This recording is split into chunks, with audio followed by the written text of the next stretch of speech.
the very best of luck. Yeah. Do you like Alison? Yeah, she's good, of course, because that's your roots, isn't it? No, I'm from the Black Country. That's a Birmingham accent. Oh, right, yes, of course. Not having any of that. Yeah, no, sorry. We're going to get fallen out already. Just celebrated a quarter century of solo success, and before he did that, of course, he fronted the biggest band on the planet and taught the world how to rock. Who else but the legendary Led Zeppelin singer Robert Plant? I'm gonna give you my love.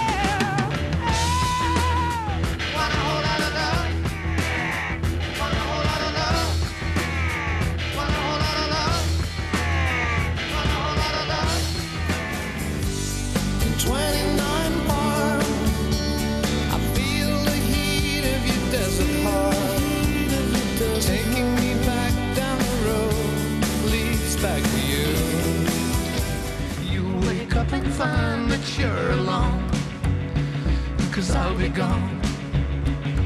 Gone, really gone.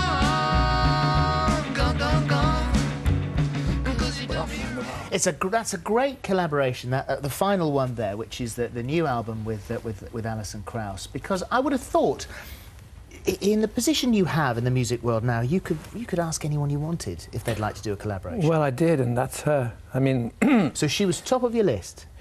I never thought about collaborating. I've been having a really good time with Strange Sensation, my band.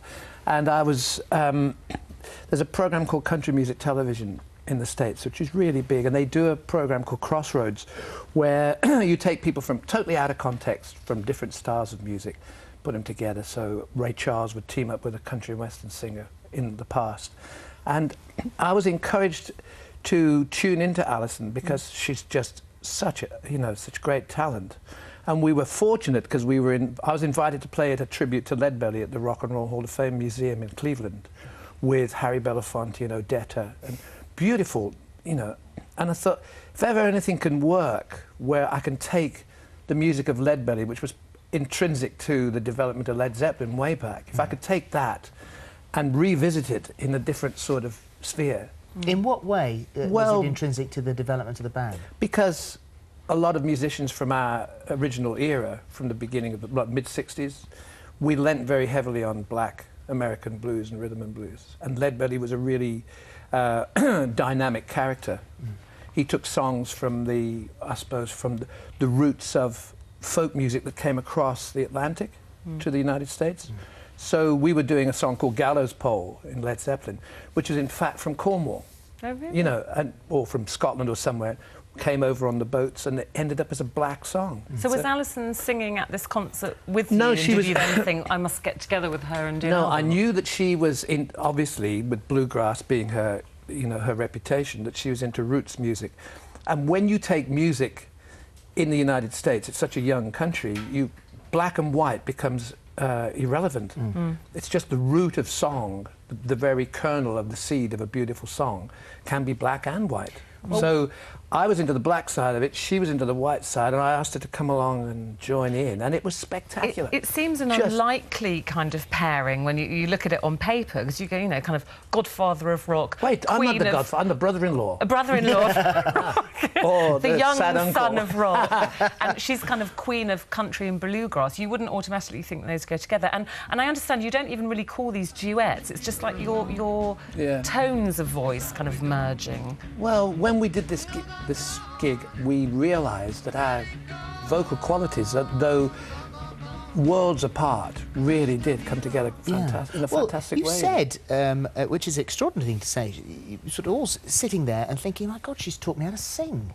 Which I'm surprised that you would say that, someone like you would say that. Well, I wanted to go, Mama, you saw a whole lot of love. That was about like swallowing a cheese grater and trying to get as down home as Mississippi as you could, coming from the Black Country, you know. So the whole structure and technique of singing is much more rigid and worked out. As she said to me, in bluegrass, if you haven't got three-part harmony, a banjo, a mandolin and a fiddle, you just don't even get through the door. It's a very strict structure you know, vocally. I have to say, forgive my ignorance, but I didn't know Alison Krauss until I knew I was going to be talking to you about her today. But she is huge in America, enormous, isn't she? yeah. Like, is it 20 Grammys, I think she's Well, we've been got? nominated for a Grammy for that Gone, Gone, Gone. We're up against Shakira and Beyonce and stuff. I don't think that we're going to get anywhere near it, but we were talking about it on the phone yesterday. I said to T-Bone, how many Grammys have you got? He said 7. I said, Alison? She said 20. And they said, Robert? I said, 1. So maybe our combined gathering of 28 might get us there. Because but she's huge. Yeah. But it's called niche music. Yeah. But she was quite, I understand, quite nervous when about singing with you, because she said when she listens to your voice that it's got so much character, so many kind of layers, and she said something like, you know, this voice tells a story every time you listen to it, and she was nervous about singing with you. Were you nervous about singing with her? I think she was being polite just in case it failed. I mean, but we all agreed that we would try it for 3 or 4 days, and if it didn't work, we'd just go and have lunch and have a good time. So she was being very kind, I think. But it was nerve-wracking for me because I haven't ever really followed the same melody twice in any song. Yeah. I mean, it's just the way that you are brought up to sing. You think about the great British singers from when I started, Paul Rodgers, Joe Cocker, Steve Marriott, you know, so many singers who were, Terry Reid, the great blue note singing.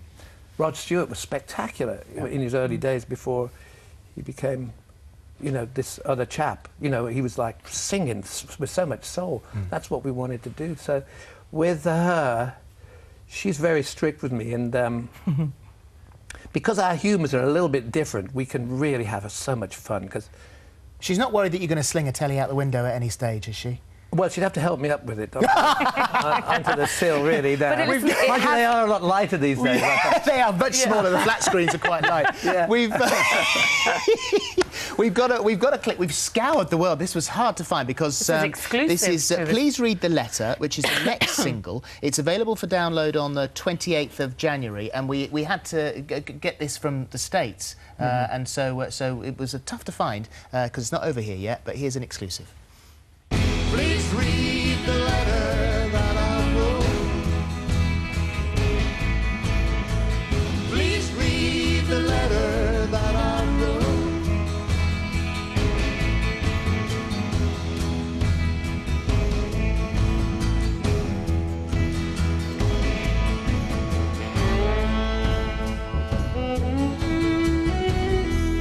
And she plays so beautifully as well, doesn't she? Beautiful.